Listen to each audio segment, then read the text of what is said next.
Undoubtedly, there'll be a few flying accusations in the room, a few pointed fingers saying, I didn't say that, I didn't do blah, blah, blah. I'll tell you now, the only reason we're doing a hot take review, something we've not done before, is because James has got one right, as he likes to brag in the group. It's Obi-Wan Kenobi, hey. Energy prices are through the roof here. Again, I hate to say it, but it probably gets worse. Ladies and gentlemen, Seahawks and football fans everywhere, a very warm welcome back to the We Talk Seahawks podcast. I hope you're all doing well. Have you missed us? Tough shit. We're back now. We've had a little hollybobs watching the playoffs and the Super Bowl and all that kind of stuff, and we've come back as the season's ended to collect our final thoughts on the 2022 season before we start to set our sights on 2023. We've got some fun little things coming up in the next couple of weeks before we switch gears, switch focus to 2023. We're going to wrap up the 2022 season starting tonight with our official season review. We're going to go back over each one of our free agent signings, give them a little grading, see if we could have done better. We're obviously going to go back to our draft picks now that we've had a full season watching our rookies. Well, I guess they're technically not really rookies anymore now anyway, but our rookies from 2022, go back, draft them picks, grade them picks. You can tell it's been a few weeks. And then after that, we'll go back through our words of wisdom that we had prior to the season starting. Undoubtedly, there'll be a few flying accusations in the room, a few pointed fingers saying, I didn't say that, I didn't do blah, blah, blah. I've already set them straight before we've gone live, everyone. So if you hear it, right, it's there. Don't blame me. Can't control the troops. It's not my fault. I've let them know. I'm going to go back through our hot takes, back through our regular season predictions, go over them, see how incredibly wrong we were. And yeah, that should be quite eye-opening. Should be quite a laugh. Maybe not as smart as we all thought we were. But as you know, I can't do this alone. Pez, how are you, mate? I'm good, mate. I'm good. Long time no speak. We're back. We are back. It's been a while. It's been a month and nearly 2 months. Yeah, give or take. Super Bowl was fun, wasn't it? It wasn't until the refs, in my opinion, got involved right at the end when they shouldn't have. But other than that, yeah. For a neutral, it was sour at the end. For a Chiefs fan, they're not going to be complaining. Eagles fan, you're going to be complaining because it's your team. But for all us neutrals, it was ruined. It was a right call, but it was ruined because it was teeing up to be. The Chiefs would have beat them anyway. Yeah. They had far too much.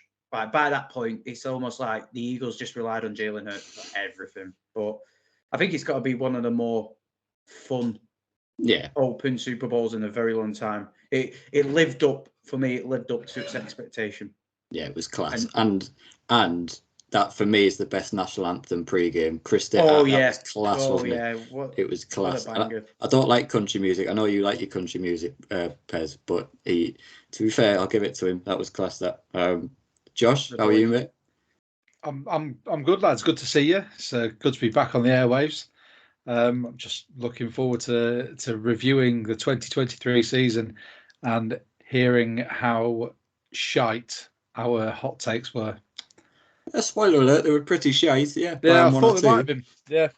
As the season was progressing, progressing, I was trying to remember back and I was going, oh God, I was so wrong on so many of these. And I don't know about you lads as well, but I was thinking, this is going to be an awful hot take review at some point at the end of the season. But let's see. Hey. We'll see. Do you know, I'll tell you now, the only reason we're doing a hot take review, something we've not done before, is because James has got one right, as he likes to brag in the group. Yeah. And us two look like a pair of tits, and he just wants to gloat. In all fairness, can I just put my hand up here and say, you currently look like a chavvy Obi-Wan Kenobi, so you are the biggest tit on this screen right now. Hey, listen. It's Obi-Wan Kenobi. Hey. Energy prices are through the roof here. I've got no heating on. They don't have electricity in the fucking North Legs Pole. are blue. Look at you. You look like someone on that bloody expedition in the fucking whenever it was. What's wrong with this? Nice woolly Shackleton. Nice woolly top. It's North Face, mate. It's good stuff. What's up with you? What T-shirt are you wearing? Shy. I'm currently wearing a T-shirt of my own design and the brand that I currently own and I'm selling. Bet the W know. Find it on merrymen.etsy.com. And a lovely plaid shirt, which is my uniform. Thank you. Why have you just got in from the farm or no? No. Have you just got in from playing? Have you just got in from like an Arctic hike? Have you? Are you the next Shackleton? Are you about to find the North Pole? I don't know if you can tell, listeners, but quite obviously we've been away for a few weeks, and there's some anger that needed to have been built up. Seriously, I work you two came at me. What's this about? You two came at me. I'm just here trying to keep warm, keep myself from getting hypothermia. Hey, he called you put the heating on. He called you a Council of State Obi-Wan Kenobi. I didn't say anything. I just laughed along with you. Hey, just because you two are loaded and you got the heating on full blast all day. Before a civil war ensues on the We Talk Seahawks Skype call. Let's just get straight into it. There, look, he's made him self-conscious now. He's took his own off. Let's get straight into it. Taking it all off. Take it all off. We'll go and start with our first free agent signing. I can't actually remember if it was our first, but I'm on the Spot Track website and it was basically our most expensive. So I guess I'll work up my way down in terms of the expensive list and the amount of money we spent on each player. So we'll start with the most expensive. That was Uchenna Nwosu, 2-year deal, $19 million. Yeah, it was worth it though, wasn't it? 9.5 sacks, led the Seahawks in sacks, tied with Darrell Taylor. Yeah, I mean, again, I don't want to blow my own trumpet, but I was kind of on the hype train when Nwosu came, and I kind of called it like I called Woolen, that I think he's a really good player and he's really underutilized. Well, not underutilized, but underrated at the Chargers, and he's come in and he's been one of our best pass rushers we've had in recent years, and for my money, one of our best free agent signings in recent years as well. Pez is dying to tell me he's dying to tell me I'm wrong on some form. Go on. No, you're right. You're right, and I agree with everything you said. It's Good. I just wondered how many listeners listening to your little spiel then was like, he definitely does media or something at uni, doesn't he? Trying to fucking blow your own trumpet. Yes. You big whore. Yes. I'll give you the Woolen one, right? I'll give you the Woolen one because you literally in called that pre-draft. Pods, you called it as your sleeper. Everyone's just got to praise you. Like Fatboy Slim himself. Oh, I was literally about to say that. But right, I'm going to give him a grade straight off the bat, A+. It can't be, for me, it can't be anything but an A+ for this. It's a lot of money. I know it was quite a lot of money, but it was well spent. We didn't really. You can. I'll come to you in a minute. We'll grade it in a sec. Yeah, this is my graded. We'll I wasn't very good with my grades in school, so maybe I'm getting this wrong. A+, but for me, like I say, we didn't really splash out on many other people. It's only because you didn't get one in school. I did get a GCSE in school, Pez, and it was in PE. So I'm giving it an A+. Don't think you give him that for free. Yeah, if you turn up every week. What? You brought your kit? Yeah, you've got an A. Well, you brought your kit every single time. Hey, it doesn't matter how you get it. A+. It doesn't matter how you get it. Even if you didn't, you were willing to get out of the lost property. There you go. The amount of times you're in a women's vest and shorts. I'll play basketball in a netball skirt. I'm not. Isn't that just your weekend, Josh? Shh. Josephine comes out on a Saturday. There you go. Tomorrow night, then I'll come out. Right. The rugby. A+. I don't care what you said. He's not just brought sacks. He's brought leadership. He's a hell of a character. He seems a really, really nice, genuine lad as well. And he's just so easy to root for. And without him this season on our defense, my goodness me, we would have been absolutely appalling. He was such an important figure on that defense. So I can't give it anything but an A+. I'll divert it to Pez. Go ahead.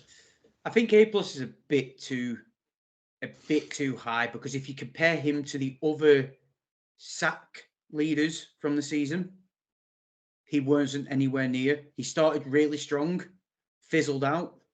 I do And for me, it's almost like an A+ for me would have been, in a way, if I get this right, like a bit like because obviously it's free agency and what you pay for him, like a poor man's JJ Watt. No, not JJ Watt, because he's fallen off a little bit. Like Nick Bosa, he was a sack leader, wasn't he? Let's say, but he didn't. He's like Nick Bosa can do it on his own, whereas Nwosu was doing it on his own, but then it became a point where it became evident he needs help to consistently, get them sacks and things like that, because he went through that really dry spell and then picked back up towards the end of the season. So that's why it's just not an A+ for me. You are right in everything else you say for me. So I would say B+. Yeah, I'd probably stay at the B+ range, but obviously we'll get on to this year's draft. But that's why I'm looking at D lineman, interior and edge, like for example, Miles Murphy. People don't like him because he's like a clown, he's a disruptor. But look what happened when Clowney was with us. So what do you think Nwosu's going to be able to do next year if they say draft a Miles Murphy at 5? All he needs is a window, because all teams are doing was closing him down. You know what I mean? So I reckon an early hot take, I reckon next year you might see him at A+, depending how our draft goes this year. Okay, interesting. Josh, what's your thoughts? Same as Pez. I'm going B+. I'll give it off the bat. I thought he started really strong, but then midway through the season, teams learned how to cope with him, and that was just to double team him. And because our edge rush wasn't strong enough on both sides, it meant that they could double team him, leave someone else in single man. So whether it was Darrell Taylor or Bruce Irvin or, God forbid, Boye Mafe got some snaps on the edge. That wasn't just in run defense. It was just man on man there. I think that was his biggest downfall. It wasn't necessarily him. It was the other teammates he was playing with, not being able to draw that attention. But it was a great player for us this season. He generally got me off my seat with some of his plays. I thought he was constantly looking to disrupt the QB. Like I said, I think it was just that tail off. I mean, for me, when I look at free agents, and if I mark someone as an A+, I'm going to look at the whole league and what the league's done and who was the best free agent there, then compare them. I don't think Nwosu is quite at top elite free agent level yet, but he was good for us. And I'm like Pez says, I think next year if we get some more edge help, if we get some better D linemen in that just want to chew up offensive linemen, then I think he'll do a lot better. But this year, not taking it away from him, it was great for periods of it, but he just wasn't consistent throughout the whole year. So B+. Yeah, that's fair enough. I won't disagree with you on that. Maybe A+. Well, you did. You gave him an A+. Well, maybe A+ was a little bit, but I don't. Shot his load on the first guy. The over exuberance of youth, mate. Don't worry. I don't care. It's been a while, so he's just overexcited. It won't all be A+, but he was the standout one in the class, so I'm giving him an A+. Yeah. Anyway, on the next one, I guarantee this one won't be an A+. It'll still be a decent grade, but it won't be an A+. Wide receiver Marquise Goodwin is the next one I've got on this list, on this article, as I'm following them down. A 1 year, $1.272 million deal. I will start off by giving this one a grade at maybe a B-, something like that. I mean, I think he had 387 yards, 4 touchdowns. Obviously didn't stay healthy, as has been the case throughout his career. But I thought when he was on the field, and we've said it multiple times during the season, and I can think back to that Chargers game and stuff like that. He was good for us when he was on the field, and when his number was called. What I'll say about Goodwin is every time they called his number, he didn't let them down. For me, so that's commendable. Every time, didn't he? Yeah, he was reliable every time they went his way. He caught it and came down with it and made the play. So I liked what he brought. I thought it was a pretty much a no risk, there was no risk attached to the deal. It was a one year, $1 million deal. I mean, you can't really snuff at that too much. And there was a little bit of production there, scored some important touchdowns. So I'll give it a B-. He's obviously not going to be here next year, you would imagine. No long-term plan there. But yeah, for a little stopgap wide receiver 3 again, which I called. Yeah, I'll give him a B-. I'll just drop him in there. Do you know what he's done, Josh? Whilst we've not been recording, he's gone back and listened to all the podcasts. And He has. I don't get my voice on this enough, so I'm going to be an arrogant, obnoxious twat for this first one. To be honest, mate, he's gone back. He's generally listened to the Hot Takes pod as well, whereas me and you probably haven't. So he's like, I am fully clued in. I am plugged into the matrix now. I know exactly what was said. Yeah. Oh, I've got all the receipts. I was going to say, I wonder how many of ours he's throw me he's my face and I'll just be like, fuck off. I don't care. The hot takes for a reason. Yeah, well, yours were cold takes. Do you want to give him? Do you want to give a grade to Marquise Goodwin, Pez? I agree with you. Good. It really depends on the context, because you could flip flop between anywhere in that B range, really, because you like you said, you look at the money, you look at his age, you look at like where he's at in his career, and you would say the production he gave us for the money he got was really good. Proper Did he value. come back for the playoffs, or was he dusted? I think he was dusted. From what I remember. Yeah. I don't remember seeing him in that 49ers game. That's where I'd agree. You probably then. It's so odd, because then you'd slate him to like the lower B range of the ranking. But then, is it his fault he got injured and the coaches just relied on him to be wide receiver 3 without figuring out a backup at wide receiver 4, and just Derek Young, fucking Penny Hart, just toss a coin, let's fucking roll. But yeah, anywhere in that B range, really, because for the age where he is in his career and the money we paid for him, in my opinion, we got a lot out of him. Yeah. Because, like you said, he came clutch in some games when needed, and for 1-point-something million, we can't expect any more. That's a stopgap player, and he actually gave us some really big moments. So yeah. Fair enough, Josh. B- straight away. I mean, you look what he played. He actually played 13 games, so not bad. He had He had a 64% reception rate, so his 27 receptions or 42 targets. But I mean, you're right with the yardage and the TDs. I mean, 14.3 average yards per catch as well. I thought when he was on the field, he was a fantastic, cheap, emphasis on cheap weapon and alternate at wide receiver 3. I really like watching him play because he's still got wheels. You know, he can still burn people. He made some clutch catches, scored some good touchdowns.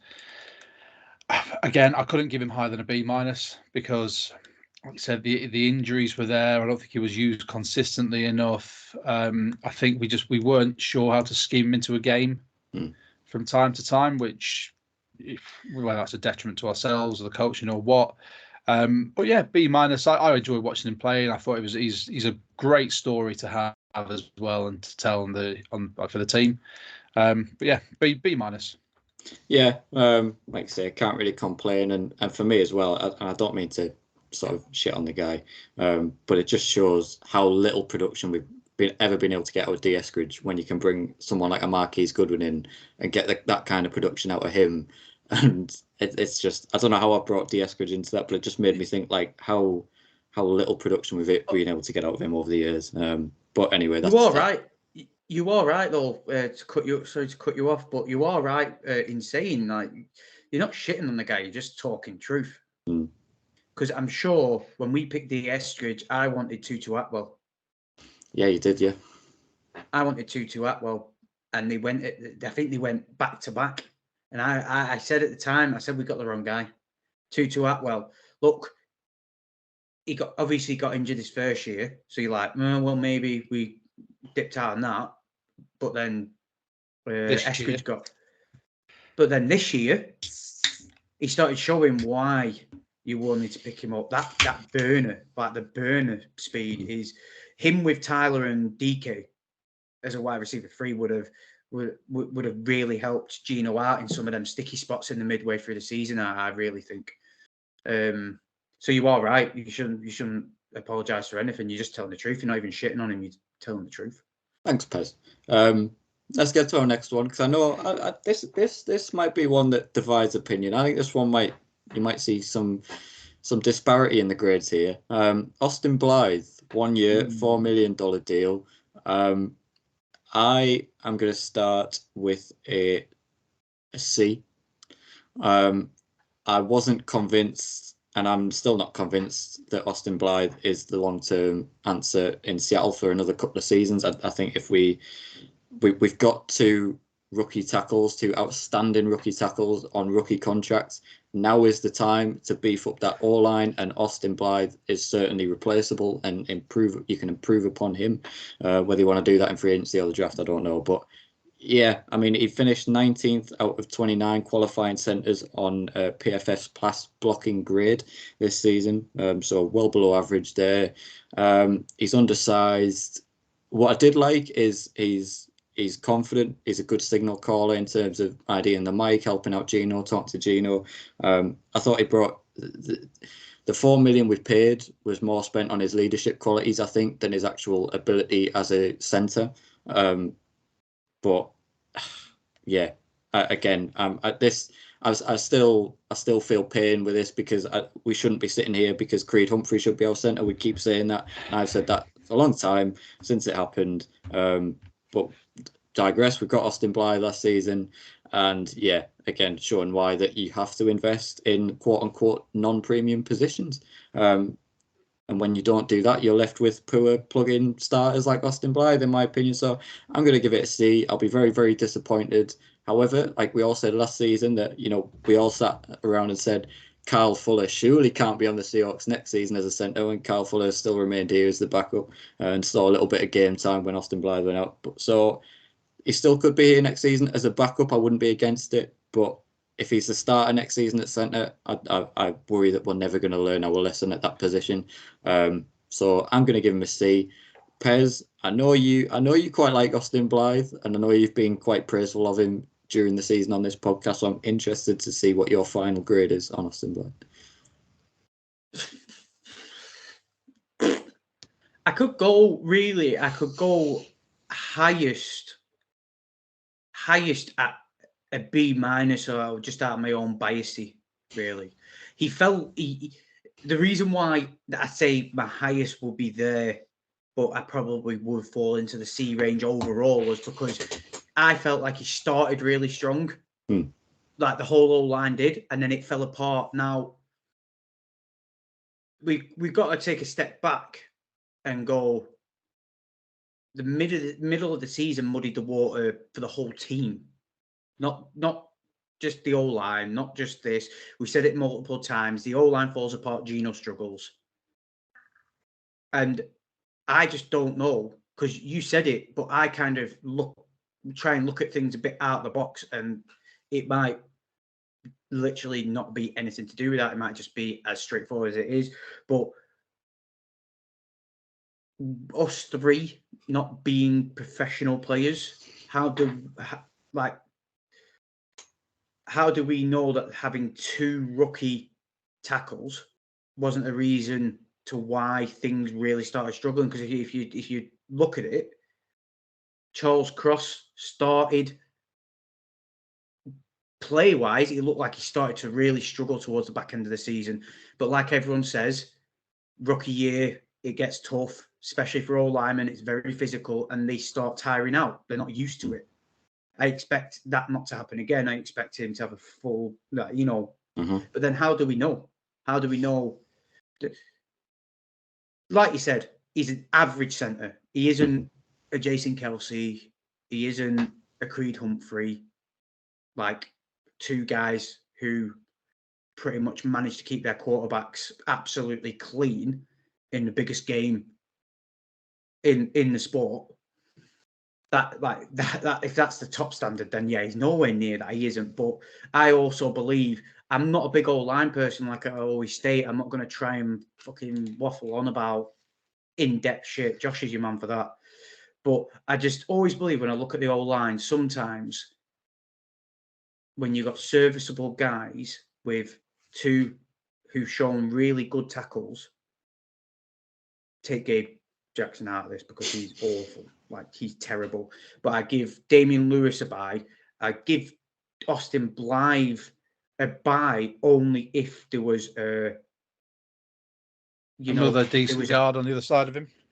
Yeah. So he is that guy, isn't he? He's an average guy. Josh, help me out there. What I was thinking of trying to get at is you upgrade Gabe Jackson's spot and you give him two good guards, then an average guy will look a lot better. It's a bit like what we said about Nwosu. Nwosu clearly showed he needs help. Austin Blythe needs help. When they started the season, they were all strong all across the line. They showed that. But then as things started breaking down, as Gabe Jackson's game started breaking down, then the whole interior broke down. I just believe that maybe it's not a bad thing if you keep him there for consistency. He has a really good chemistry. Like, the things I loved about him was he's a solid leader. He's stout. He reads the game really well. You see him in the mic'd up things, and he's on the sideline. He's calling plays on the sideline, shouting to the defense. And a knowledgeable man like that, who's just getting chemistry with your line, with two rookies and growing together, could solidify. If you know what I mean, you see where I'm getting at. Yeah. But then I would like to also see, if they're going to keep him, get a rookie centre in. I wouldn't like to see. Honestly, I don't give a shit what anyone says about the best centre in this draft. If you put, what is it, Smits or whatever? Smits, yeah. Yeah. So you get him plonking in centre with two sophomore tackles, Damian Lewis, who has got a big question mark on his head for his play, and then what? By the looks of it, Phil Haynes. I would hate to see that. Like that, to me, that's dangerous. Whereas you keep Austin Blythe on a fairly cheap contract, who's an average guy who's built a chemistry with the guys who'll keep that chemistry. Then you get a rookie, and you let him learn off a guy like Austin Blythe because he's got the skill set. He just needs the leadership. You know what I mean? Yeah, that's a good point. Yeah. So that's why I flip-flop. That's why I flip-flop with him, because it's like his leadership qualities and his relationship with Gino, like, that weighs heavily on me. Get a rookie in, you know. You could see him being an excellent mentor for a young centre coming in. I completely agree with you on that. Josh, your thoughts, your grade on Austin Blythe? C+. I echo a lot of what Pez said. I'm just going to expand on it a little bit as well. So Austin Blythe was obviously brought in because he has worked with Waldron before, so he knows Waldron systems. Because of his leadership and his communication skills, having two young tackles either side of him means that they will have an established leader in the middle who can communicate effectively across the line. But again, as Pez said, he was let down massively by the fact that D-Lou had a better season this season than last season. But then he had the revolving door of Gabe Jackson, or the big boy Phil Haynes, who still, in my opinion, isn't a fantastic guard, but is a decent sort of rotational piece. So there's a big thing in football, which is just do your job. And he's not just doing his job, he's having to do his job and a guard's job, which is going to really impact his performance, because he can't just focus on his sole task. He's going to have constant one eye looking where he's supposed to be and one eye looking over to his right guard spot. Now, again, what Pez said, if we want to draft a centre, you know, Ricky Stromberg he's one of my sleepers at the moment. I think he'd be fantastic in the late rounds. Have him sit behind Blythe, who's going to be he's going to be a free agent again, so bring him back another cheap contract. And then we move D-Lou back to right guard, and we sign another guard either in free agency or in the draft to play left guard. I'd be happy with that. because that's building a solid O-line, because then we're going to have a rookie who will come in at left guard. Dealey will be back on his favoured side of right guard, where his first season he excelled. The left guard would be covered by Blythe and Charles Cross as well, because Charles Cross thing is his footwork, so he's mobile. More than happy with that. And it would shine a better light on Blythe. Like I said, like Pez says, he's an average player. He's not going to light up the world. We're never going to talk about him in Pro Bowl veins. But I think he did a decent job with what he had. We just, let's face it, we're never going to spunk high draft picks on an elite centre. It's just not in the team philosophy. I mean, we've not had a good centre since Max Unger. I was trying to think back then if we had any more about like Postage, Britt. Justin Britt, Ethan Postage, and then it's not a great list, is it? Let's face it. So it's just Pete stuck in his ways, isn't he? With that whole line, he's proven it ever since he's come in. He just clearly doesn't value it. I think things are changing. I generally think things are changing, because you look at our draft last year, and you look at how high we took a running back. You look at the fact like some of the players we took, where even we were like, okay, odd choice, but good choices. And I think that's going to be the ethos going forward, because Pete hasn't got long left. He doesn't want to leave the organisation. Before we go down the Pete rabbit hole, he won't want to leave the organisation in a shit state. He'll want to leave it with players that the next coach can do something with, because the likelihood is it might be someone elevated from inside the organisation. So, good point. Anyway, next. A spoiler for our draft episode. Josh reckons we're going to take Bijan Robinson in the first round. From what I heard, that's just why I understand. Is that the rumour on the street, is it? Where'd you get your rumour from? I just made it up in my head. Oh, good lad. Because I wouldn't complain. Could you imagine? Could you imagine if you had Bijan Robinson and Ken Walker together? Oh, I know. Don't worry. There's a few. If people go on TikTok and search up our latest mock draft, our way too early mock draft, which you did, Pez, I've already had comments saying about the running back that you picked would be a fantastic compliment to Ken Walker. But rather than explain it too much, I will just ask our listeners who are on TikTok to go follow our account. We're also on Instagram, and then you can see all the videos and comment yourself. I'll put it on Twitter as well, because Twitter I'll get absolutely shredded. Twitter will destroy you. You know what you're talking about? Do you know? The Seahawks Twitterverse will be after I'll you. just be sat there. I'll post it, and I'll just be sat there with a whiskey in my hand, shaking with PTSD in the corner. No, stealing the nerves to just start kicking off. What do you know? Right, Go on, Jim. Who's next? Quentin Jefferson is next. 2 years, $9.5 million. A lot of money on Q Jeff. And again, probably going to be some mixed opinions here. He ended the season with 5.5 sacks. Probably ended the season better than what he started it. I think he played well in his last 5-6 games, getting a couple of sacks and some good quarterback pressures. We all like Quentin Jefferson. We all think he's a good character and stuff like that. I'm not massively sold on the production you get out of Quentin Jefferson at this point. And I think 2 years, $9.5 million, I think you can get an improvement upon that potentially in free agency. But he still showed some, like say, 5.5 sacks isn't too bad for an interior defensive tackle. So I'll give it a C+. I think that's roughly where I'm at with Q Jeff. Again, another one who brings good leadership, good experience of the organisation, veteran head. And I think it probably didn't, we've also got to look at this with a bit of context in terms of the guys coming in, shifting from a 4-3 to a 3-4. It was a transitional year on defense as well. So we were asking all our new guys, as well as our in-house guys, to learn a new playbook and stuff like that perhaps they weren't familiar with. So I think that plays into it as well. But in terms of what we saw on the field and for the money we paid, I think it's about fair that we just about scraped value for money on Q Jeff this year. So I'll give it around about a C+ for me. Pez? Yeah, I was thinking a C myself, just because he's not my favourite interior lineman from this year. Hopefully he'll get mentioned because he's technically classed as a new signing. So yeah, he's a guy who knows the organisation. He's a comfort blanket for the interior line. And he excels when the rest of the line's playing well. A theme of our defensive line. A bunch of guys who need everyone to excel really well. We don't have, as they would say, a blue chip player who doesn't need anyone. He will just do it himself. So yeah, C, you pretty much hit the nail on the head. Thanks very much. Josh? I would have him as a C-.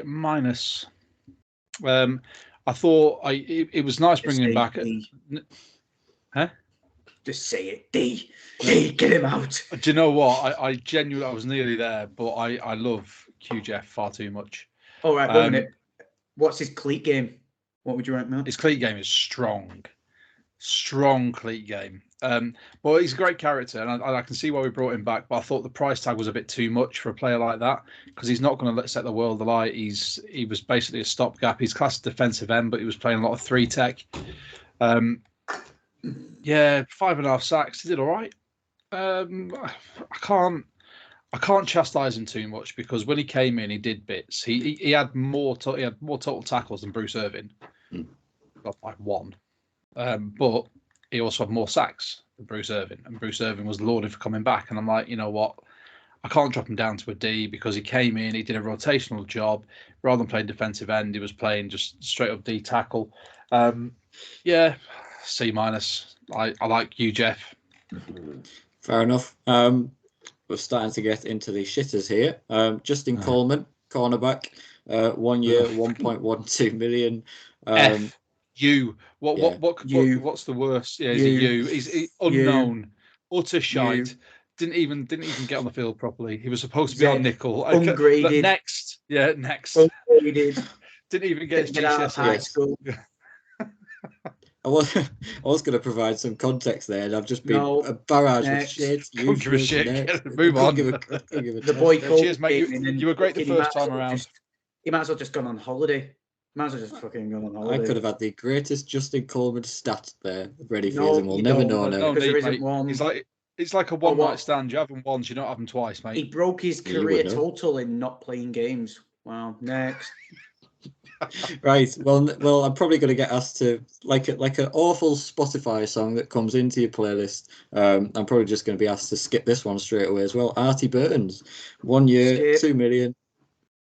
That didn't say it. Tariq Woolen. Do you know what? I'll give him a grade. Tariq Woolen. You're grading him as a Tariq Woolen. No. His grade is Tariq Woolen. Oh, so he's not getting a grade because of Tariq Woolen. Yes. Right. I've got you. That's his grade. Sorry, I blanked out. Who was this done? Artie Burns, not Mr. Burns. May as well have been Mr. Burns. Again, no. He's one of them camp guys, isn't he? Look, he's one of them camp guys. Oh, he burns his size, his speed. Oh, he's lighting it up in camp. He gets injured, and where is he? And also, his nickname with the Bears was Artie Burned, because all people did was burn past him. As soon as I heard that in pre-season and started looking back at videos, I was like, good God, no. I swear they signed him because he's the size boy, but then also he played an all-right game against DK in the snow. Yeah. That's why. So, next. Give him 2 mil. It's not getting any better, folks. Joel Iegbunen. I'm sorry, Joel Iggy. He's called Iggy. Joel Iegbunen. I can't properly pronounce it. Is he the defender? Yeah. From Chicago, the linebacker. Yeah. Next. You're saying next, but that's about it, Pez. I don't think there's anyone else. Awful. What about the punt return mush? What about the punt return mush? Oh, that's Igwebuike. Didn't we sign him this year? Yeah, he was a free agent. Oh, from not in like the height of free agency. I don't think we signed him. Right, listen. Still a free agent, mate. He's still a free agent. You're meant to be running this gap. What is your problem? I'm not. I didn't expect to be on about Treadwell. We're about to mutiny, mate. I'm not giving a grade on the quad Treadwell. I got everything right on this podcast. Can we whiz through the rest then? So we've got Isaiah Dunn. I'll do his job for him. I'll go through Isaiah Dunn. You again? No. You no. Well, F. I'd give because no. In fact, you. I can't. Yeah, non-factor. And then who else have we got? We have got Callan Gillespie. Non-factor. NA. Non-applicable. Yeah, not applicable. Who else did we get? Let me have a look. Alexander Johnson. Don't know who he is. To be quite honest, he was on the Broncos. We also picked up Carson Tinker, long snapper. Oh yes. Oh yeah, old Carson. Yeah, he came in when Tyler Ott got himself injured and couldn't play. With that name, it sounds like he should be in prison. It sounds like he's a Charlie Chester, doesn't it? But you know what? I will give Tinker a C because he stepped up, and in fact, no, I'll give him a B because he came in, he stepped up, didn't put a foot wrong as a long snapper, and fair play to him. Tinker's lucky day. Bloody hell. A+. Who else? Oh, Xavier Crawford. Non-factor. I'm just half of these people I'm looking at. I'm like, did we have him on our team? Right. Fuck all these off. The running back. He's got to have a mention. Jones? Oh, you've missed out Daryl Johnson. Hang on, Daryl Johnson, who had that flash in the pan game, who everyone was like, oh, he's actually not bad.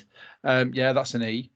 And can we also mention, you're talking about running backs, Tony Jones Jr. Oh goodness me. There's a pub quiz answer in a few years. You can't give him a U because he played. F. So what is it? An F? Still give him a U though, Josh. It is an F. Fucking useless is what he is. There is a list of others as well. Right. But we'll leave it at that. And let's go to right because Pez is champion at the bit. Igwebuike. I really do believe, I think very unintentionally, we have found our punt returner. Was he punt or kick? Did he do both? Funny. Bit of both, actually, yeah. We did both because he took over from Dallas, didn't he, as the kick returner? I genuinely think, I don't know, I'm guessing we need to re-sign him and whatnot, but if they get him back, I think he'll chomp at a bit at that returning job. Like some of them runs he was doing, 30, 40-yard returns, mate. I'll have them. How much did you pay for him, Josh? Have you got it? Can you get it up there? £10 and a bag of Watsits. Yeah, I was going to say. It's got to be like vet minimum or something. Oh yeah. Oh, he's the next Devin Hester from what I've seen. Let me check. You talk amongst yourselves. I've got to try and spell it now without. Right. He's got to be, so for me, he's got to be vet minimum. And to be quite honest, some of them fucking returns, he put us in very good field position. And I would go ballsy enough to say, you're talking, for me anyway, you're talking BA range, because tell me when he put a foot wrong. Tell me when he... every kick. He looked at do you want to know what he was on? Oh, please. Now, this is this could be A+.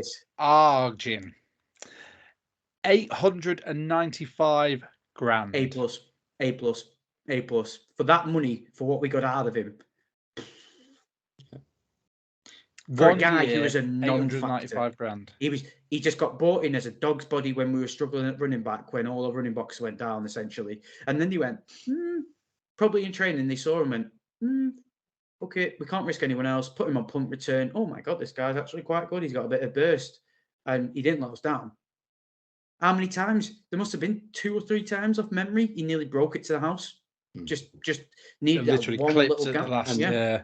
I'm going to poke the bear a little bit here, Josh, because when I kept saying to Pez that DJ Dallas wasn't a particularly good kick returner, and I was just waiting for someone to come in and kick return properly to show him what a proper kick returner looks like. and then this guy, sent from the gods above, came in and showed him that DJ Dallas isn't a particularly good kick, in my opinion. This is Pez. His average yards per return, DJ Dallas. Why are you rolling your eyes? Because isn't that what his job is? A return. Yeah, but it never got him anywhere. 12 returns, average 22.5 yards, longest 30. Probably not that good, but still, I like him. He's a fucking dog. Yeah. When he comes back and gets even better next year, I'm gonna make you look a fool on your hot takes at the end. But the little spoiler there. I'm not bothered. They're fucking hot take. People listen to Positive Pez every single week. They're not going to be surprised. They won't know. Yeah. Well, yeah, fair point. Right. Exactly, you big dickhead. Anyway, right. Before we get off, can we need to put like a parental advisory sort of warning at the start of this pod. Right. I literally, in that whole segment, I forgot that we were recording. So That's you the might best way have to to, do it. you might have to listen back because That's what this pod is. Offended. It's just three mates just chatting about the Seahawks That's the best and way to do bantering. it. So yeah. Before we leave, for the free agency, we said we weren't going to talk about like Russ, but I still feel like we could chuck the players we got from his trading, because technically, do you class them as free agents? No. We'll give him a quick grade. No, the Basically- trade pieces, mate. Basically, I just want to talk about Shelby Harris because I've been looking through social media, the amount of people who say we should cut him. Yeah, because of his cap hit, mate. That's it. Cut him and then re-sign him. Fine, but his cap hit's going to be too big. People are just saying. People, from what I'm reading, people are just saying cut him, like he's not good enough. And I think, like what I said before about interior lineman, I think he took, by the end of the season, he was our best interior lineman. Agreed. Because if we remember, at the start of the year, I liked him. He did a few little flashes, and Josh called him out on the pod.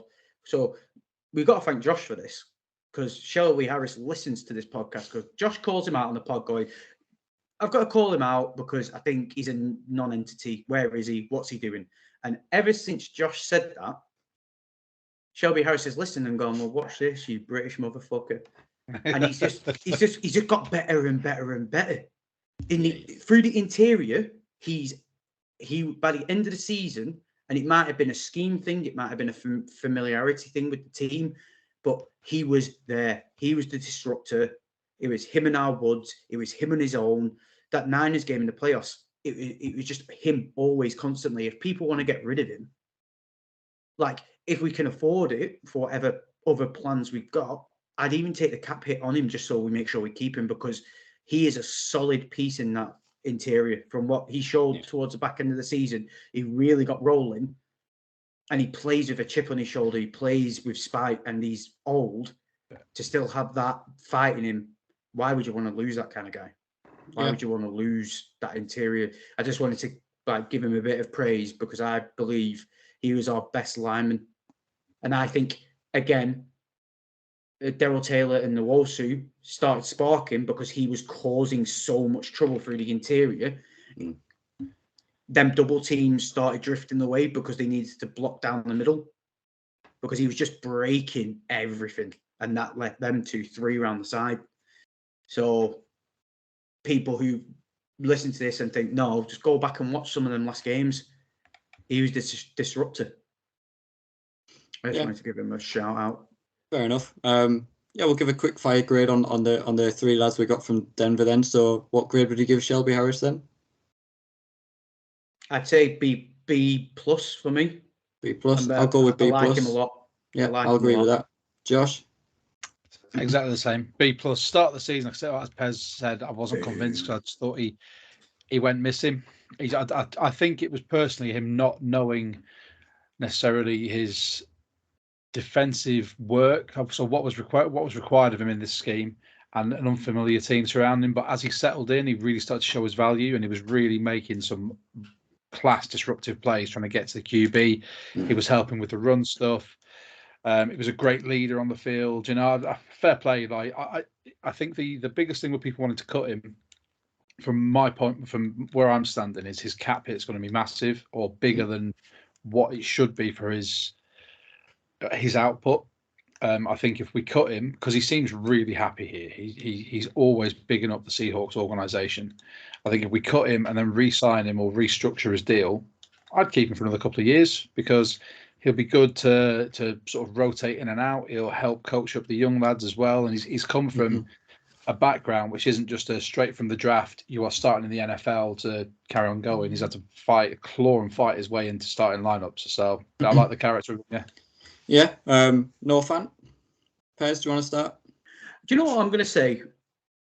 For a tight end coming to Seattle, we don't necessarily use our tight ends to their biggest strengths, but we kind of did both with him. I'd say the B range again for Noah Fant. I was very impressed with him. Again, another guy who took his time, but by the end of the season, really developed into a good weapon for Gino.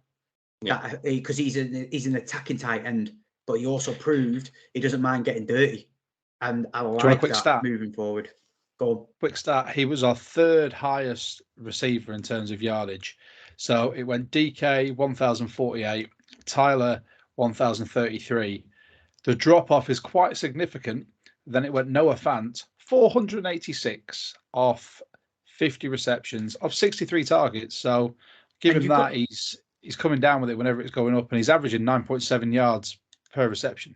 So and you got to think like Pete team, he doesn't really use tight ends that often in the attacking game. So yeah, I'd say like the B. Although I reckon if Will Dissly stayed fit, looking at these stats here, I reckon he would have beat him. But never mind. That's for another. Do you not for another day? Just quietly, whilst no one's listening. Do you not think Will Dissly's going to get cut this year? Yeah, I think he might because he's too injury prone, which is a shame because we love Uncle Will. But do you not think now we've got Noah Fant and Colby Parkinson started proving a few things? There's a lot of tight ends who there's a lot like these tight ends coming in. People are very high on them. Like, is he worth what's his cap hit?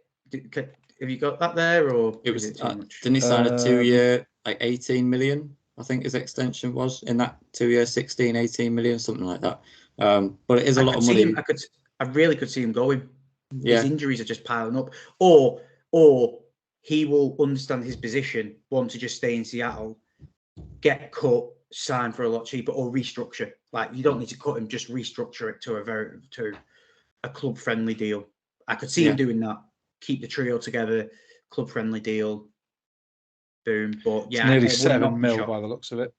Yeah, I would not be shocked if they saved $7 million and he's not willing to restructure. They cut him. Yeah, 6,850.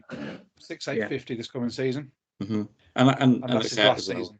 I also love Noah Fant. I think he's about as athletic as he can get at the tight end position. I think if we keep him around long term, I think he could develop into a massive weapon for us over the next few years. So I'll go in that sort of B plus range for me. Josh? Do you know? Do you know what's good about Noah Fant? What I like? At first, I didn't see it, but as the season went on, like Dissly and Colby Parkinson, they're very similar to each other. It's almost like the two peas in the pod. He's come in and he's the third pea in the pod. They're all like they I don't know if it's a tight end thing, but that they all seem like the same person. They understand each other's like vibe, and they're all on that same wavelength.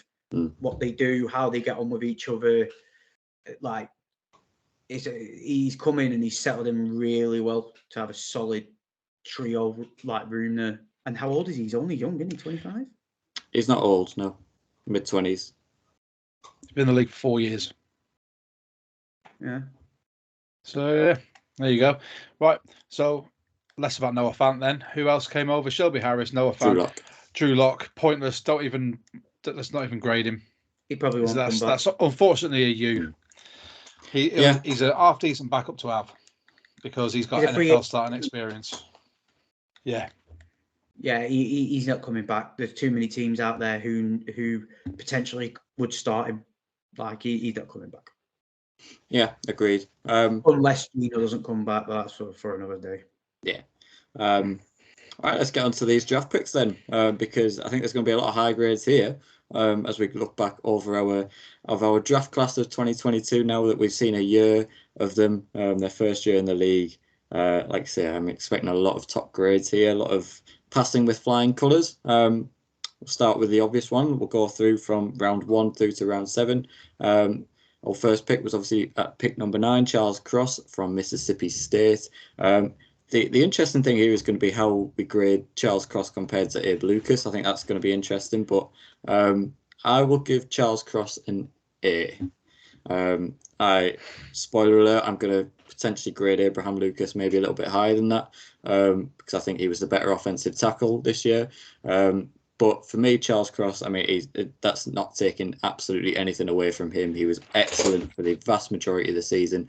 Like Pez has said, maybe Watt starts to wear out a little bit at the end of the season, but again, that's fatigue. Rookie fatigue. It's rookie fatigue. It's he's a big lad. He's not as sort of well built in, if you know what I mean, as Abe Lucas. Abe Lucas is a real athlete in terms of his body, and he's a better builded offensive lineman. He looks fitter, if you know what I mean.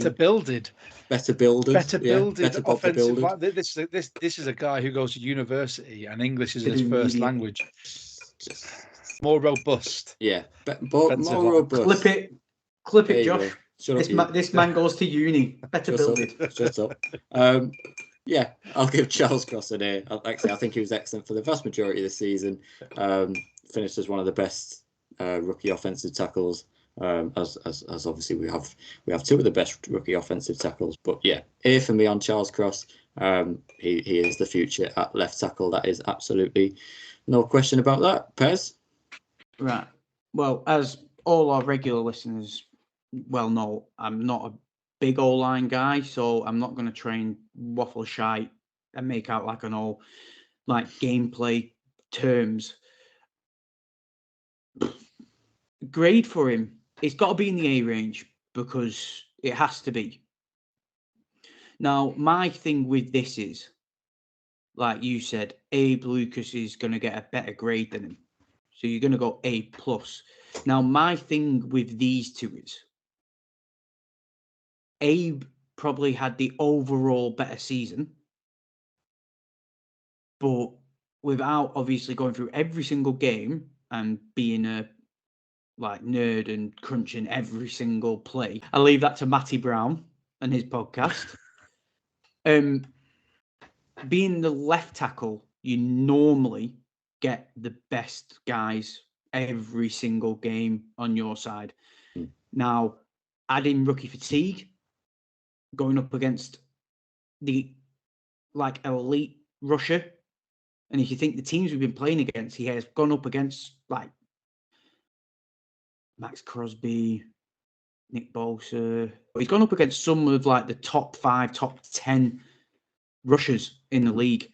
Now you got to add rookie fatigue in there, and then you kind of can pardon him for getting beat towards the back end of the year because he's expected more, as Abe Lucas necessarily hasn't had the harder graft, if you know where I'm coming from. So it is really hard to grade one over the other for me without basically watching them play and being technical, because if I tried doing that, I'd end up just watching Gino or Ken anyway, and there'd be no fucking purpose. Yeah, completely sidetracked. And 100%. I'll be watching the D-line of the other team. I'll be fucking all over the place like a fucking dog. So I'd say A. I'd say a solid A. And for the other guy, because I'll let Josh completely take the floor with both of them because he loves nerding out on the line, I'll give them both an A. So for Abe Lucas, I will sit back and let Josh rap lyrically. We'll start with Charles Cross first, Josh. Charles Cross, I'd mark A. Like you said, I think rookie fatigue set in, but then as the left tackle, you are completely responsible for protecting your quarterback's blind side, and that is where most of the pass rush comes from, because you always get the best rusher. Well, usually you'll get the best pass rusher on the right-hand side of the defensive line, purely because they've got a better route to hitting the quarterback because they can't see him. I thought he did fantastic all season. He had a couple of little slip-ups, but that was purely because he got tired. Sometimes, I can't even say sometimes, he got just beaten by a better player, because I think he held his own against some of the best pass rushers in the league. But yeah, an A, I would have expected Gino to be completely clean off his blind side with a top 10 left tackle, or top 10 pick as a left tackle, but I think the fatigue let him down a little bit. Moving on to Abe Lucas, this was a man that I'd looked at a little bit in pre-draft, but didn't realise how good he was going to be at the professional level. He was just an absolute monster. He shared a video on his Instagram the other day, which was just a pancake party video. And there's a lovely pancake that he does, one that Charles Cross does as well. But the man he just eats people alive. He is such an aggressive right tackle that he just refuses to be beaten. Like James tried to say in his great England English.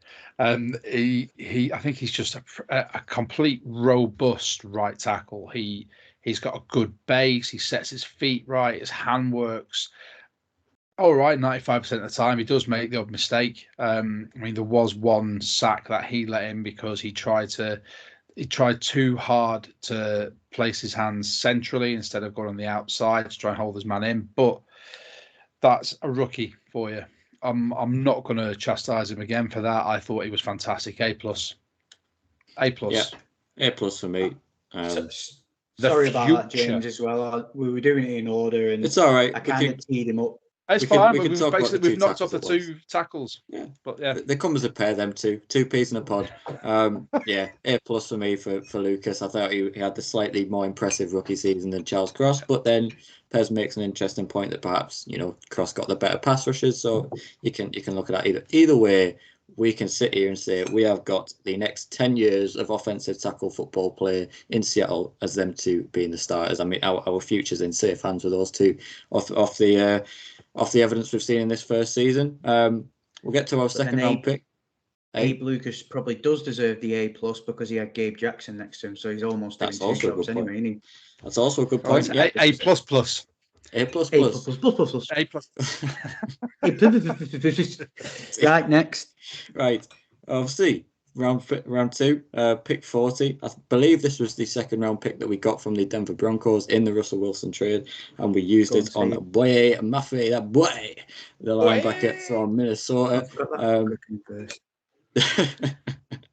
He didn't light up the sack column like some of us may have thought as we got when we get to our hot takes in a little bit. But 3 sacks. I don't think like we've said and like other analysts and people have said on Twitter and across the social media verse this season that followed the Seahawks that Boye Mafe has been notably better in the run defense than sort of being a down sort of outright pass rusher.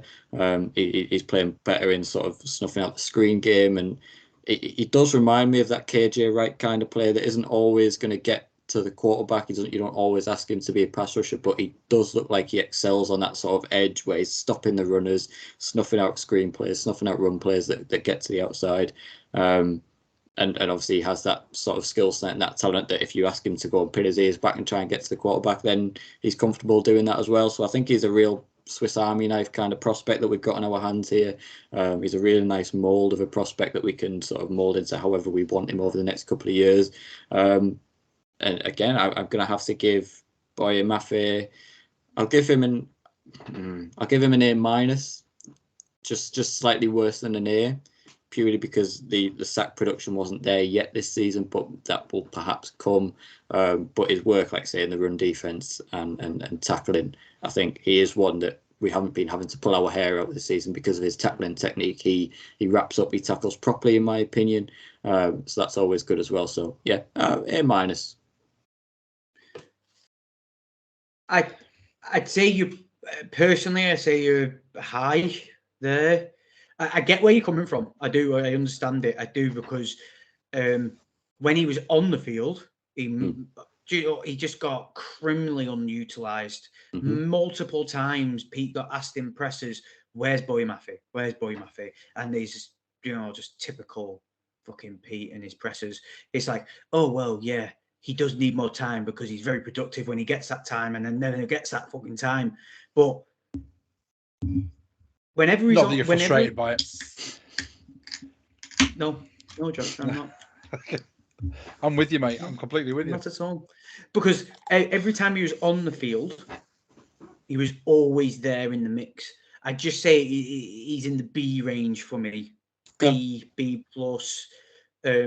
But you pretty much hit the nail on the head with everything you said, because I was very impressed with what I saw and then very frustrated because I didn't see enough of it. And it's like, I understand he's a rookie and you want to ease him in, and behind the scenes he might have some learning that they want him to get through and they don't want to overload him. But at the end of the day, when you go for a mid-season slump and he is evidently making a difference on the field, just play the fucking kid who was a second-round pick. You picked him in the second round because he should be ready to go. Don't pick him in the second round and go, I'm going to baby him. Yeah, I agree. So maybe he takes a hit on his grade because of frustration, because of the coaching. That's fair. Josh? I don't know. I am 100% with Pez. What was it? B+. I couldn't mark him in the A's because he didn't see the field enough. Yeah. It's the Ricky Gervais to The Office for anyone who's not watching on YouTube. I think Boye Mafe was someone that I loved going into the draft and coming out of the draft. I thought it was a fantastic pick for us. A lad who's got that much speed off the edge, is a great tackler. He's just a ball of energy, which is what you want with someone off the edge. It's very much the same as Darryl Taylor. DT, as everyone says, just doesn't stop talking or moving. It's just an energy bringer. I thought he was fantastic in run stuff. His run pursuit was fantastic. It was brilliant. When he had the opportunity to rush the passer, I think he looked quite effective. He just didn't get enough reps at it to be as successful as he could have been. I just think he was underutilized. I think they were too busy trying to squeeze in Bruce Irvin where they could to give Boye his reps. But yeah, I mean, B+, 100%. Hopefully next season when we talk about this, we'll be speaking a lot higher about him. I just hope that we don't draft an edge that pushes him further down the list. Will Anderson. True, but then Will Anderson, Tyree Wilson. See, by the sounds of it, Will Anderson could fall to us with the talk everyone's going on. We'll wait for our draft pods to have this chat because we'll wait for our draft. We'll go down a massive rabbit hole because I've just done a mock as well. Good luck. We love it. I don't think we'll need to spend too long on this, lads, even though we'd probably love to. But Ken Walker with pick 41. Go on. It's an A+, isn't it? I mean, come on. A star. A+++++++++ for the 9. Well done to anyone who counted that. He's done very well, didn't he? 1,050 yards, 9 touchdowns. Again, we don't need to spend too long because we could be here all night singing his praises. What a draft pick. And for everyone, if you're listening to this, everyone who turned round and bitched and moaned about that pick when it came in, going, running back, why do we need one of them? What you're saying now, I'd love to hear what is, running back, what is it now? I had an argument with a lot of you on Twitter that when that pick came in, saying, just wait. Just wait. They waited. And just think what he did this season. Wait till next season. Wait till fucking next season.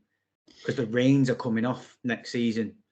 He was still a bit rookie-ish, still a bit like in his own head. Yeah. Being held back by the coaching in some aspects. Just wait. He should have won Offensive Rookie of the Year with his stabilizers on. Fucking should have. Shouldn't he? Why did you mention this? Sorry. Why did you mention this? Let's not go down that because we'll end up talking about Tariq as well. That is the biggest bag of fucking rigged shit I have ever seen in my life. The first year, the guy who got the most first votes, oh no, it's accumulation of fucking shit. Now piss off. Accumulation. It's awful, do you know have you seen that SpongeBob meme where he just does this? Knobheads. SpongeBob SquarePants where he just does this and it's a rainbow. That just needs to say East Coast bias. Yeah. Just that.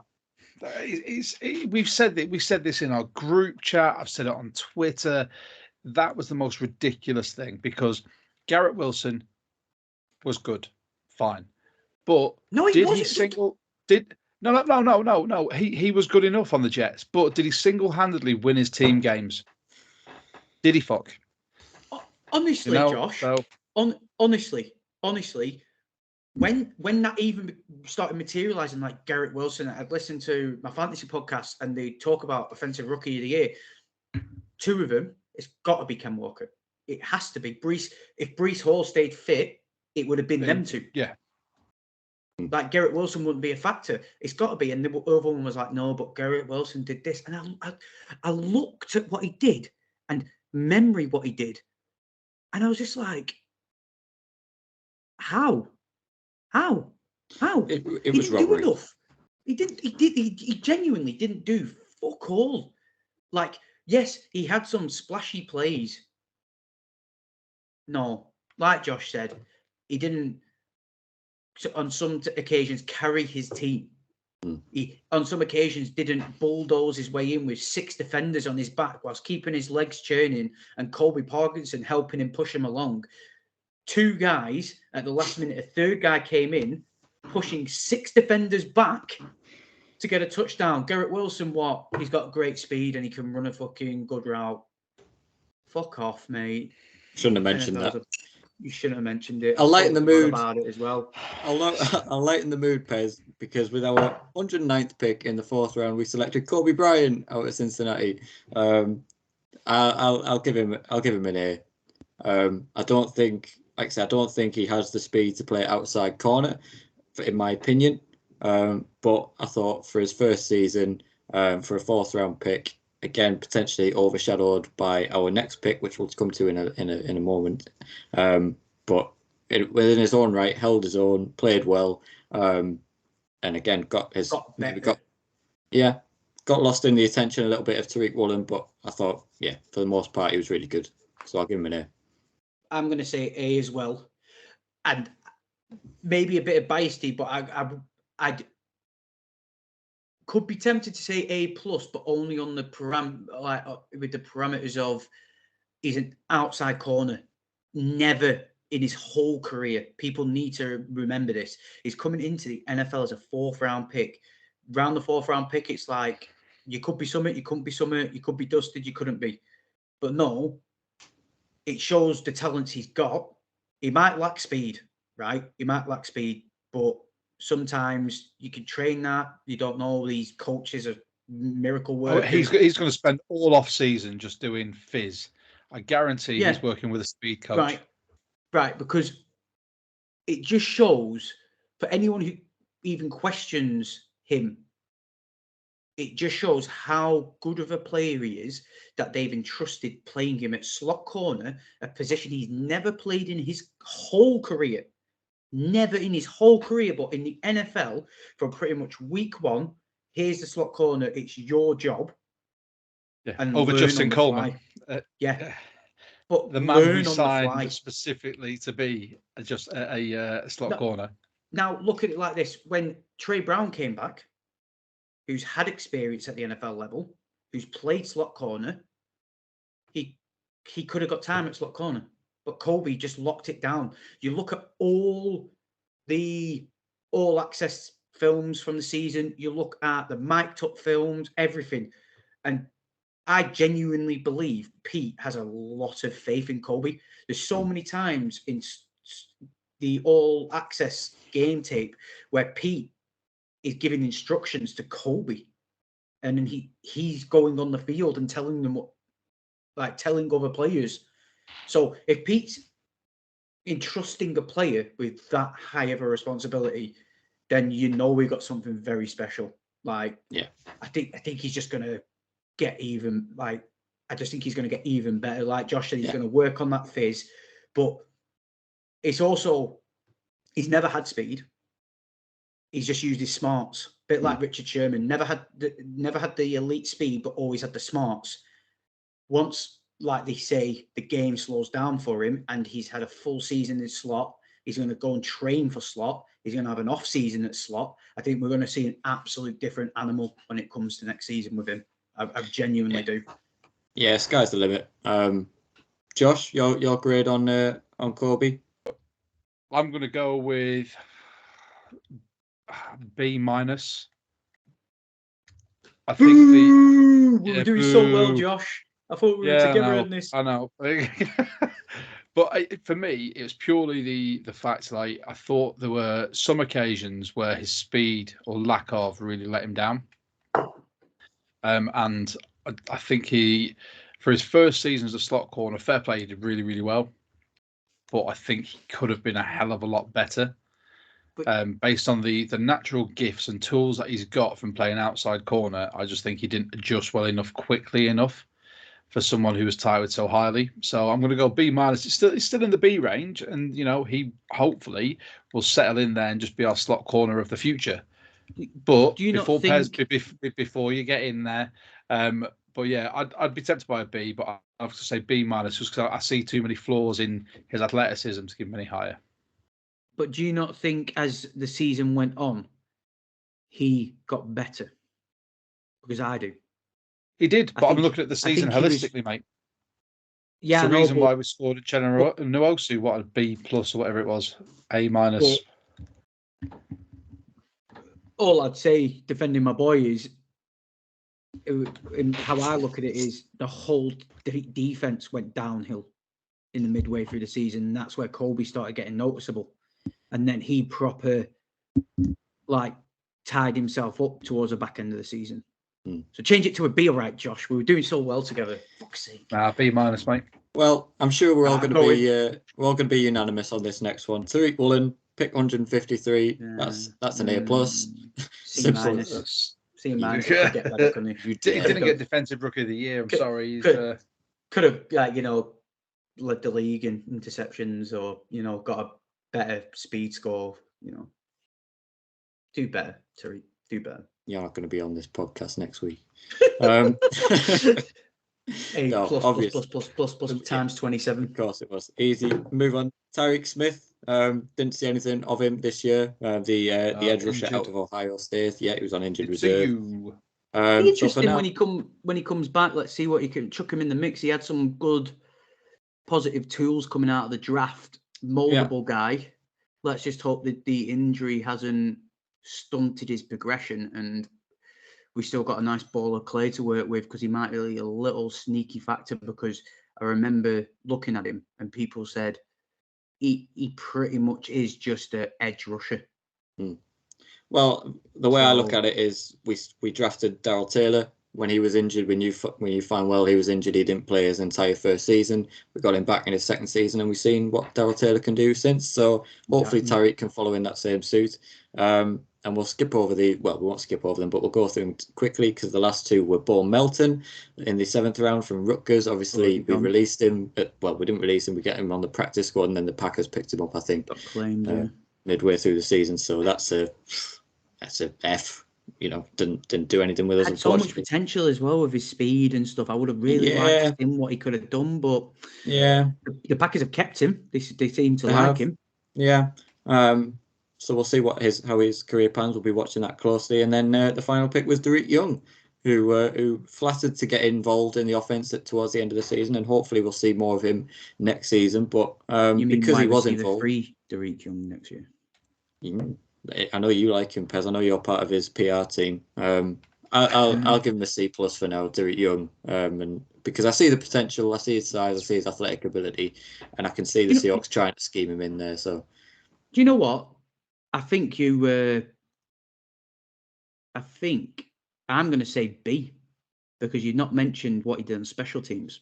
I was about to say, what about his special team? I'm going to say B because of his special teams. How many times was he the first one there using his raw speed to catch the guy and then down the ball in the 5? How many times was he just the guy who always first, for his special teams play, his special teams play alone, a B. And then, like you said, he showed potential when he actually got in the lineup towards the end. Yeah. Who was it? It was Jalen Ramsey who absolutely destroyed, didn't he? Yeah, But Gino just didn't look at him. He absolutely double moved him to death.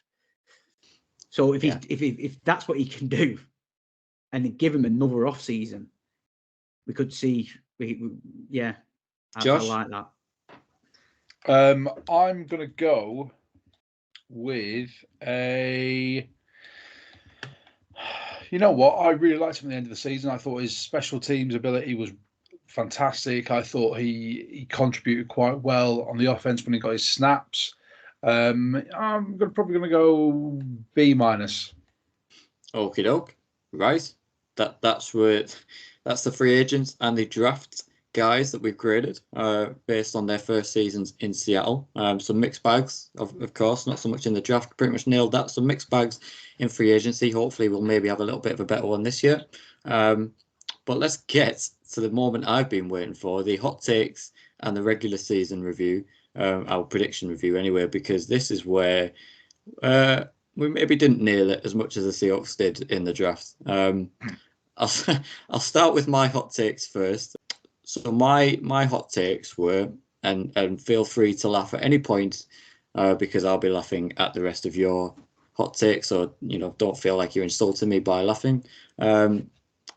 Rashad Penny, this is my first one. Rashad Penny to stay healthy all season and go for 1,300 yards and 12 touchdowns. Yeah, that went well. Rashad Penny had 346 yards rushing and 2 touchdowns, just so you're aware of the context, and of course didn't stay healthy. What on earth was I thinking with that one? I'll never know. And I hate to tell you all, people, it doesn't get better. In fact, it probably gets worse. Jamal Adams was the next one. Why on earth I felt the need to put a Jamal Adams hot take there when everyone who listens to this podcast and you two fellas know that my opinions on Jamal Adams. For whatever reason, maybe I'd done a line or something before this podcast. I said Jamal Adams would lead the team in interceptions with 6 in 2022. Of course, what was I thinking? That was always going to be Tariq Woolen. Deary me. And then, again, I hate to say it, but it probably gets worse. Jason Myers to be cut by the bye week. What does he do? He's all pro. Yeah. All pro kicker. One of the best in the NFL. Deary me. One, the fourth and final one for mine that I probably did get right, and I was probably snubbed on this, so I'm going to defend my case on this one. Abraham Lucas and Charles Cross both to be Pro Bowl selections. I'll stand by that. I think they both played at a Pro Bowl level. So even though they both didn't make the Pro Bowl, I think they were both Pro Bowl standard offensive tackles this year for me, in my opinion. So I'll stand by that hot take and say I pretty much got that one right. Yeah.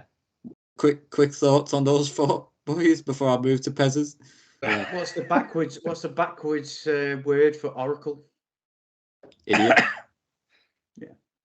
Idiotic. One word. Should we just give one word replies to them? Just one word. No. You can do. The one word replies to yours are going to be interesting, Pez, so don't get too comfortable, my friend. Let's start with this first one. Listen, I do positive Pez every single week. We all know what's about to go down. I embrace it. Okay. It just means I've got to get better next year.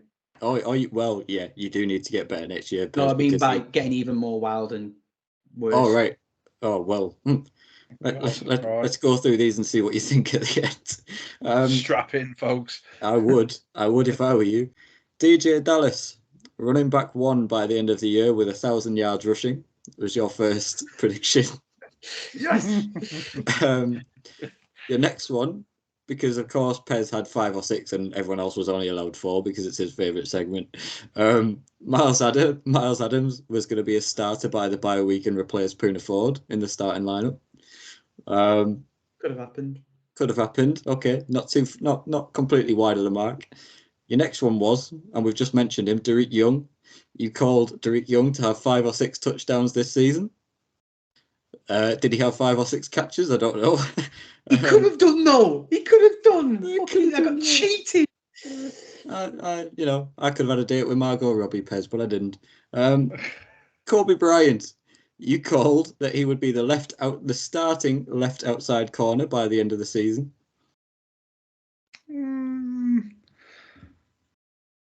Save me, Josh. Save me. He was a starting corner. He was a starting corner. Yeah. There you go, guys. Right. I got you back. Okay, cheers, right. Mate. We'll get a bit of this. Jordan Brooks, because of course you had to throw your man in there, Jordan Brooks, with your final one. Right, 1 minute. Let's just quickly stop. Do not cheerfully go, oh, well, what about this, Jordan Brooks? My man got injured. I know he did. Right? And you're gloating about it. No. I will come up Oh, to whatever shithole you're not gloating and beat your ass. Not gloating. I'm simply reading. You said Jordan Brooks would make the Pro Bowl and be an All-Pro, second team All-Pro, to be fair. You said he would lead the team in sacks and tackles and also beat his tackle record set last season. For context, Jordan Brooks had 1 sack. He had 161 tackles, which was 23 short of his record, which was 184. So he would have broke it. He would have broke it. From where he got injured. Don't try and play it. He was on course to break it. He was on course to break it, and he was on course for a Pro Bowl this year. Yeah, I don't know what you're thinking about the sacks one, though. Yeah, no, I was just chucking it in for fucking bait, wasn't I? Oh, yeah. Oh, again, everyone listens to Positive Pez every week. They know what I'm like. You got to chuck a bit of bait out there, see what sticks. Okay. Josh. But sorry, but that Jordan Brooks one, all joking aside, he would have broke that. 23 tackles. How many games did he miss? He was like hitting 10 a game. Yeah. It's just the sack one that made me laugh a little bit. I don't know what you were thinking with that one. But me neither, but he's the boy, isn't he? So yeah, it's because Pez is desperate to see him shoot through an O-line and just smash people like he did when he was in college. Like he did. No, but like he did this year when he got his sack. It was fucking beautiful. I was on my sofa, and then I'm going to see what happened next. By himself with Kleenex and bloody hand We all know what happened next. Deary me. I was ringing fucking James's supplier for fucking underwear. Santa came at the right time because I got a nice set of underwear. Josh, to be fair to you, Josh, some of these aren't too bad. They aren't on mine and Pez's levels, so I'll give you that. I think you win the hot Played take. it safe for his first yeah, one, yeah, you could argue that as well. We'll just say boring, shall we?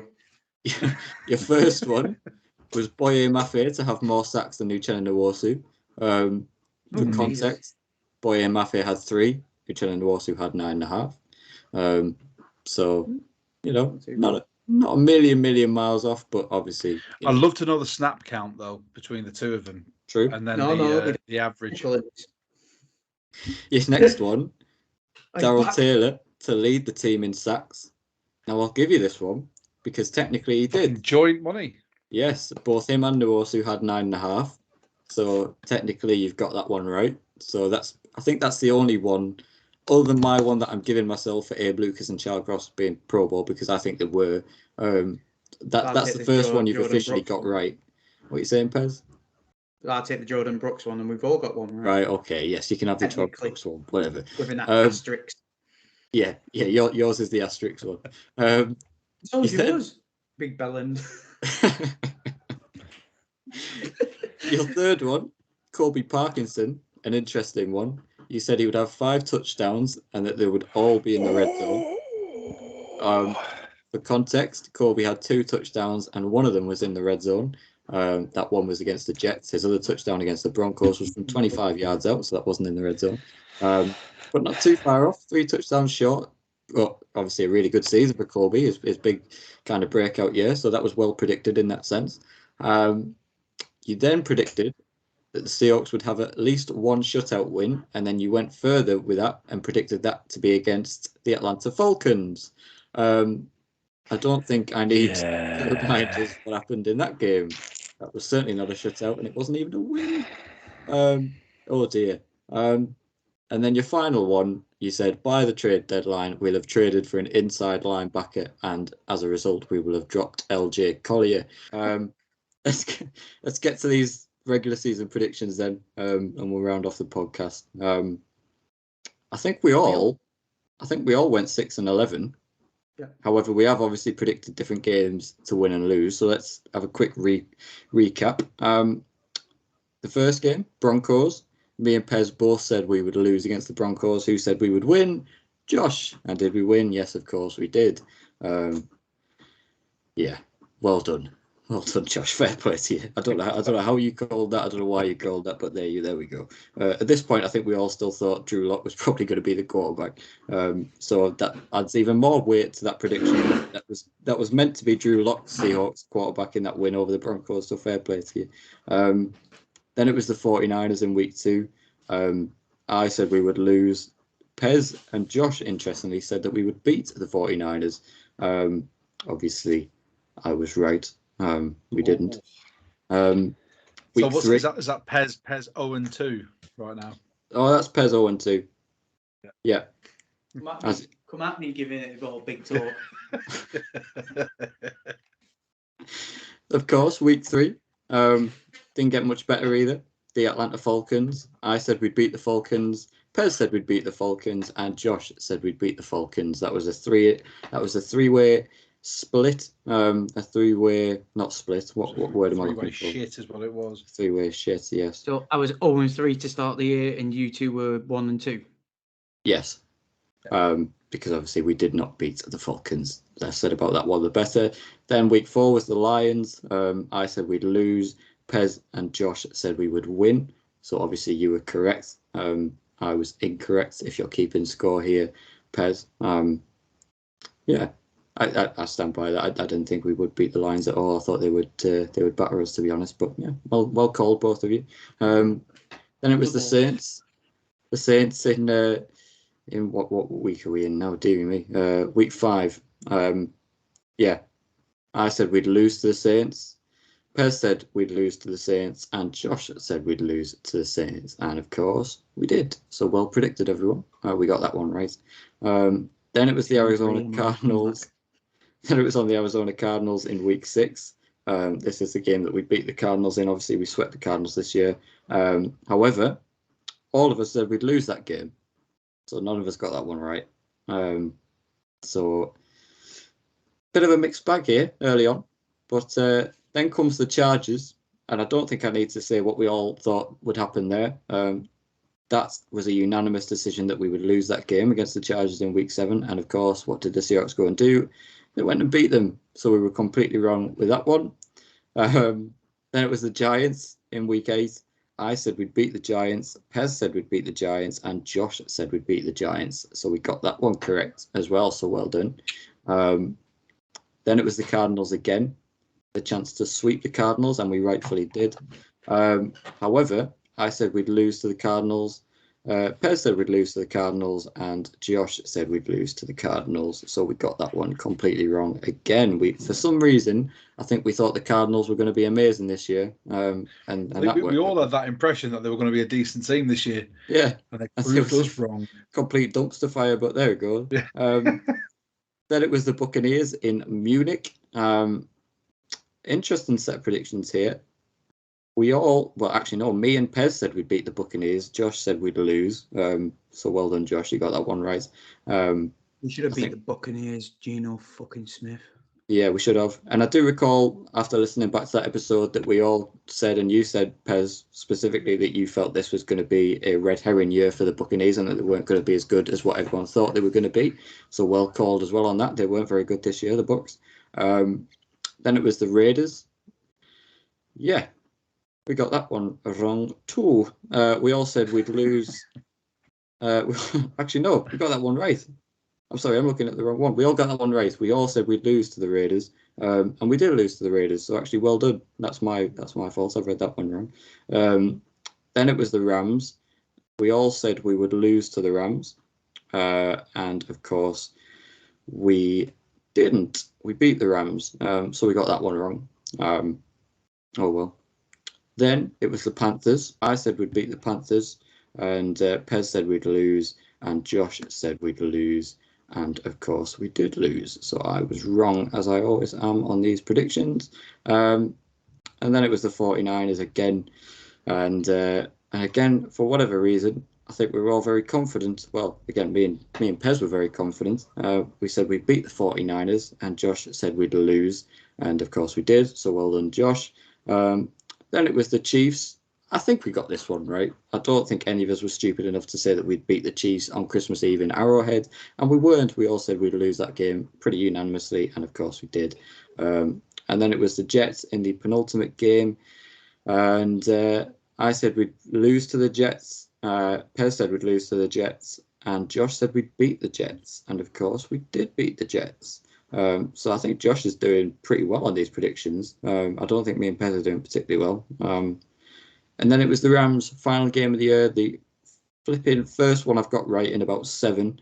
I said we'd beat the Rams, and you two fellas said we would lose to the Rams. And of course, we did beat the Rams, just about anyway. Baker Mayfield's Rams. So all in all, a pretty mixed bag. I think Josh probably did the best out of all of us there on those regular season predictions. However, we all did come to the assumption that we would end with a regular season record of 6-11, and of course, we were way off. So, to be fair, I think we were being generous at the time, saying 6 wins. Because what was my finishing prediction? What did I get? So that pretty much rounds off this podcast. Next week we're going to be doing a little awards night where we have a little bit of fun, hand out some serious awards to our Seahawks this year, and then obviously some jovial ones, some fun ones that I'm sure we'll come up and think of, and we may as well grade the rest of the Seahawks team as well that night. The guys that we haven't spoken about this episode, the guys that were here already on the team that didn't come into the team this year, the mainstay guys, will grade them. The likes of DK Metcalf, Lockett, Gino, all those guys, will give them our grades, and then we'll get to the awards ceremony, and then the week after that, we are planning to do what we are calling a big fat quiz of the year, Seahawks style. If you live in the UK, I'm not sure if they have one in the US, but if you live in the UK, every year around New Year's time, there's a big fat quiz of the year, normally hosted by Jimmy Carr, I think it is, and it's just a bit of a fun laugh where they go over the events of that year and give some silly answers, some serious answers, and just have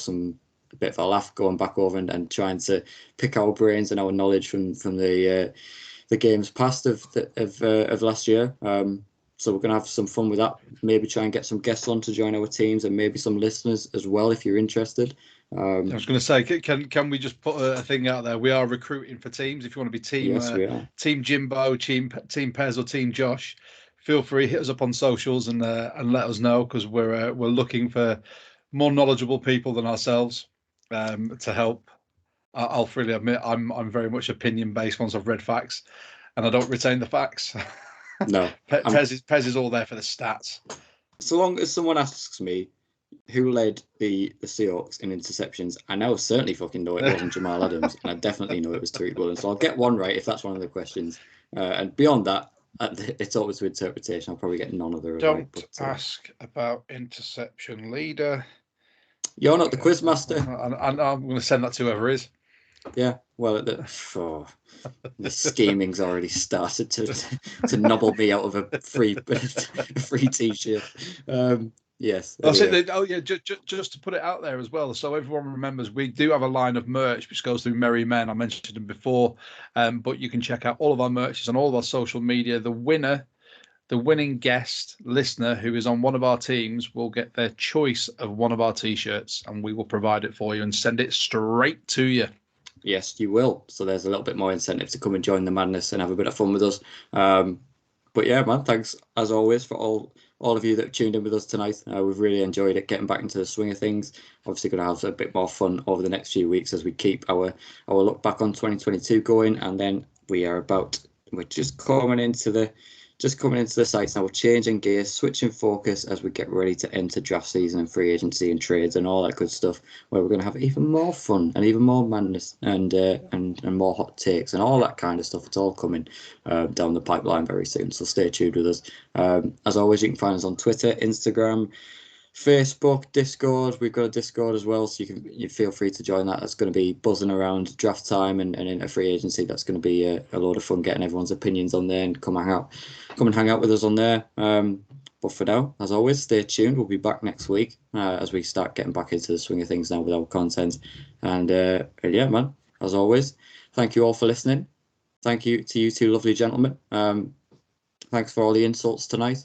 Thanks for all the laughs at my hot Pleasure. takes and my grading systems and my certificate in PE that I hold proudly on my bedroom wall. Thanks for It was a D, just so everyone knows. D, He couldn't collect the kick properly from the locker room at the end of footy. You are so off this podcast, Pez. You are so off this podcast. Anyway, yeah.